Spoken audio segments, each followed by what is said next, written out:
Rektor UGM Yogyakarta Bud pernyataannya, sampaikan permintaan maaf secara terbuka dan mengaku diancam akan dilaporkan ke Barreskrim Polri oleh Jokowi Lovers. Ini kan hanya masalah ketidakpastian ini adalah karena Jokowi. Ini yang bikin parah dan bikin gaduh Indonesia karena satu orang itu. Dan bisa memecah belah kita semua. Ini kita kejar terus. Jadi kita tidak hanya sampai sini, tapi kita akan buktikan bahwa ijazah itu palsu apa asli. Ya, itu dari saya. Terima kasih. Kami mencatat Bapak ya. Boleh. Nanti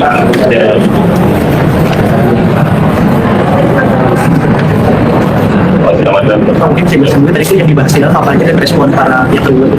Baik, terima kasih. Selamat siang ya. Jadi tadi kita memang membahas, sebenarnya kami selaku penggugat sudah punya konsep bahwa kita tidak akan mundur, ya. Jadi malah kita mendorong supaya cepat langsung ke pembuktian. Karena kami merasa kami itu juga dituntut oleh publik. Ketika kami keluar dari ruangan, publik itu bertanya, jangan-jangan ada kolusi lah, ada mengalah lah mereka, sengaja menghindar pengadilan lah, menghindari pembuktian lah. Makanya tadi kami udah bilang, ya kalau ternyata tadi prinsipalnya ada, ya kita cepat memutuskan. Tapi faktanya, saya justru berterima kasih kepada Ketua KPU DKI Pak Wahyu sama Komisioner Kota Solo, KPUD Kota Solo yang justru datang. Dan mereka sangat artinya ini menjadi penyelenggaraan penyelenggaraan badan pengelola menjadi efektif dan efisien karena langsung mereka yang menjawab. Beda dengan yang lainnya, KPU RI ya dan KPU Bawaslu ya, Bawaslu Pusat dan UGM serta 2 dekan. Terpaksa kita menjadi mereka harus TikTok lagi. Nanya dulu ke sana, nanya kemari, kami koordinasi dulu. Padahal mereka kan yang digaji, mereka kan dibiayain oleh negara. Seharusnya mereka berpikir, ini yang menggugat ini warga negara, pembayar pajak. Apakah mereka merasa ini pengadilan ini tidak penting? Apakah mereka merasa mereka selalu benar? Apakah mereka merasa tidak boleh digugat? Ini kita menggugat. Makanya saya berharap ya kita kasih waktu itu nggak datang ya kita deadlock. Itu aja. Karena bagaimanapun tanggung jawab kita ke publik ya nanti ntar kita dituduh aneh-aneh kan gitu kan? Seperti itu. Biar nanti sidang yang membuktikan terbuka, kita punya bukti sekitar 30-an ya. Wah, kita akan buka semua di sidang, publik yang menilai, biarlah nanti pengawasan publik yang menjadi barometer kita. Seperti itu. Prinsipal yang hadir tadi mau prinsipal yang hadir, nah ini memang jadi kendala birokrasi juga. KPU juga ternyata tidak boleh bertindak sendiri ya. Komisioner dia yang penting dia ada apresiatif. Dia bilang saya udah punya putusan tapi saya tetap harus berdiskusi dulu ke teman-teman yang 3 lagi 2 lagi seperti itu. Siapa? Mungkin bisa Pak Joni nanya. Ini lawyer tadi Pak. Ya, terima kasih teman-teman media. Pertama, saya sampaikan saya kuasa hukum dari Saudara Dr. Bonatua Cilahi. Dia peneliti. Yang kedua dari Bapak Purnawirawan TNI Nuryono Aladin. Beliau adalah mantan dari Purnawirawan TNI. Kami sebagai kuasa hukum ingin apresiasi proses ini. Proses bahwa mediasi dilaksanakan. Ini untuk menjustifikasi dan memperoleh pendalilan atau dalil bahwa ini adalah perkara gugatan perbuatan melawan hukum yang pihaknya adalah 1 sampai 6 itu adalah institusi publik dan 7, 8 itu adalah orang per orang dan 9 itu adalah rektor. Jadi ini adalah perbuatan melawan hukum yang kita masuk kepada mekanisme pengadilan negeri. Yang kedua, bahwa proses mediasi ini punya hukum acara, punya peraturan. Salah satunya adalah wajib dihadiri oleh prinsipal secara in person. Dan apabila tidak hadir harus menjelaskan apa alasannya. Saya menyampaikan untuk dan atas nama klien saya Bonatua dan Pak Nuryono Aladin mengimbau bahwa wabil khusus untuk tergugat 7 dan 8 untuk hadir secara in person, bukan hanya ini karena merupakan kewajiban hukum acara, tetapi ini juga akan menentukan masa depan dari perkara ini. Apakah perkara ini akan ke timur, utara, barat, dan seterusnya, saya tidak tahu. Tapi tentu tergugat 7 dan 8 sebagai seorang insan akademik, profesor, doktor, tentu punya pertimbangan yang logis, rasional, dan profesional untuk meletakkan ini sebagai bagian daripada untuk mencari kebenaran material dan juga kebenaran hukum di sini. Dan yang ketiga, yang juga tidak boleh kita lupakan, khusus kepada tergugat 7 dan 8 yang merupakan profesor, guru besar, dan karena itu punya kepentingan yang sama, punya alam pemikiran yang sama dengan Saudara Bonatua Silalahi sebagai peneliti.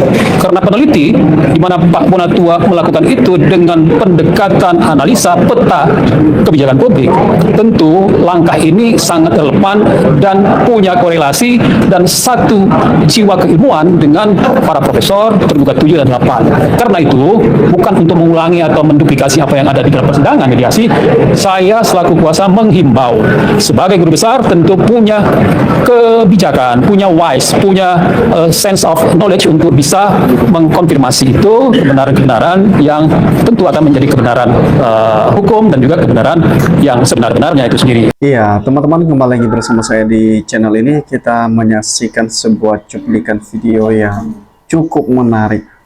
Ya, jadi teman-teman, ini selaku pengamat kebijakan publik yaitu Bonatua Silalahi, ya, dalam pernyataannya dalam cuplikan video yang barusan kita tonton bersama, artinya dia menyampaikan bahwa ya mereka sebenarnya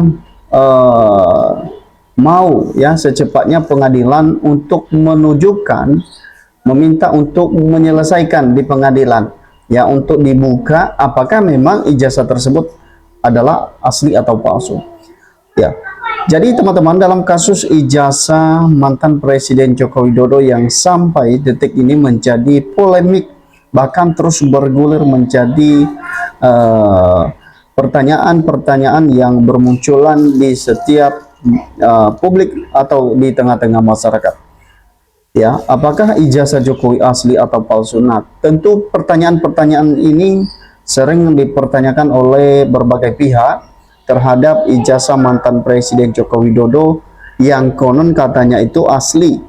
Nah, jadi selaku pengamat kebijakan publik itu yaitu Bonatua Silalahi mempertegas kembali bahwa mereka ya sebagai penggugat mereka tidak akan mundur dalam pengungkapan kasus ijazah palsu mantan Presiden Joko Widodo. Karena seperti yang disampaikan oleh para tersangka Roy Suryo dan begitu juga tim lainnya menyatakan 99,9% ijazah Jokowi itu adalah palsu. Maka dari itu selaku kebijakan pengamat publik yaitu Bonatua Silalahi mau menyampaikan di cuplikan video tadi, bahkan mereka tidak akan mundur, ya, bahkan mereka mau supaya pengadilan segera menyelesaikan persoalan ini atau membuktikan ya bukti ijazah Jokowi itu apakah itu asli atau palsu, teman-teman. Nah, jadi teman-teman, kalau kita melihat di beberapa komentar netizen di bawah ini menyatakan bahwa ya semoga lawan semua termul, jangan takut sama Jokowi dan termul semua. Ya, jadi ayo tangkap dan aja ya, semoga berita ini benar-benar nyata itu pembohong. Ya, makin menarik. Nah, sudah tahu ya, begini Presiden masih diam, bahkan buat ganti Kapolri pun enggan. Ya, jadi azam aja yang menimpa negeri ini punya presiden pengecut dan penakut, lemah, tidak berkompeten. Bahkan untuk menyelesaikan soal ijazah palsu yang sudah memecah belah bangsa, tidak mampu dan tidak berwarna. Ya, jadi artinya bahwa dengan apa yang dikomentari oleh netizen di bawah ini, itu artinya bahwa salah satu kekesalan mereka terhadap penegakan hukum. Ya, mestinya penegakan hukum dalam hal ini ya sebagai Kapolri ini mengungkapkan kasus ini ke seterang-terangnya, teman-teman. Ya, tidak ada yang ditutupi lagi. Ya, biar juga masyarakat tahu kalau ijazah itu asli, bukan palsu. Tapi kita melihat bahwa ini masih sepertinya drama ya, sepertinya sandiwara yang terus-menerus dibangun ya oleh para tersangka dan begitu juga dengan pendukung-pendukung Jokowi. Sehingga ini menjadi pembahasan publik ya, sehingga ini menjadi perdebatan publik pada akhirnya baik dari kubu Jokowi maupun dari kubu Roy Suryo.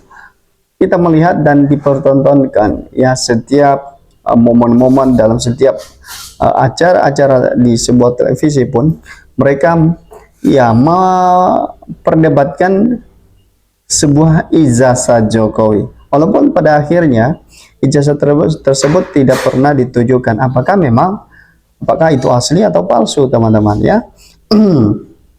Ya, kemudian bahwa mustahil ya dibiarkan dan sudah jelas tabiatnya seperti itu. Tapi kenapa para aparat tidak segera mengambil tindakan ya, atau sehingga polemik segera berakhir dan penyelenggaranya negara tidak beralih direcoki. Nah, tahu ya teman-teman sebenarnya tahu kenapa polisi tidak mau mengusut, tidak segera mengusut tuntas persoalan kasus ijazah ini.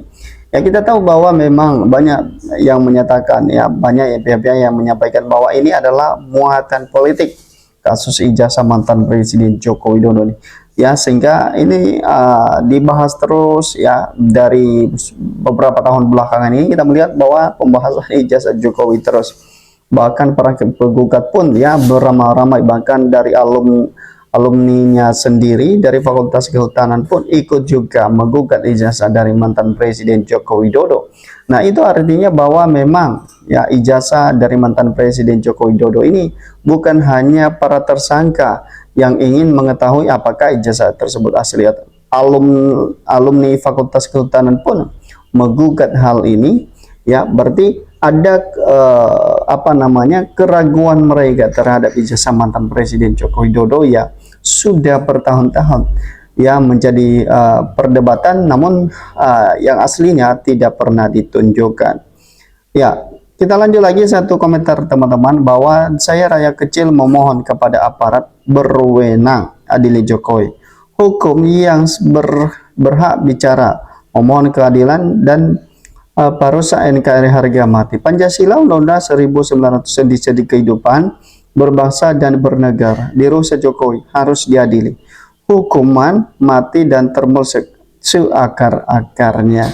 Ya, jadi teman-teman, kalau penegakan hukum sebenarnya benar-benar menegakkan keadilan ya, benar-benar melakukan hal ini secara transparan, saya rasa bahwa ini hanya bisa dilakukan oleh orang-orang waras ya, karena penegakan hukum saat ini dinilai oleh masyarakat ya sepertinya lemah dalam pengungkapan kasus-kasus dari oknum-oknum pejabat tersebut. Nah, memang itulah kenyataan yang saat ini terjadi di negara Konoha. Teman-teman, bagaimana menurut Anda? Berikan komentar Anda. Sampai ketemu di postingan.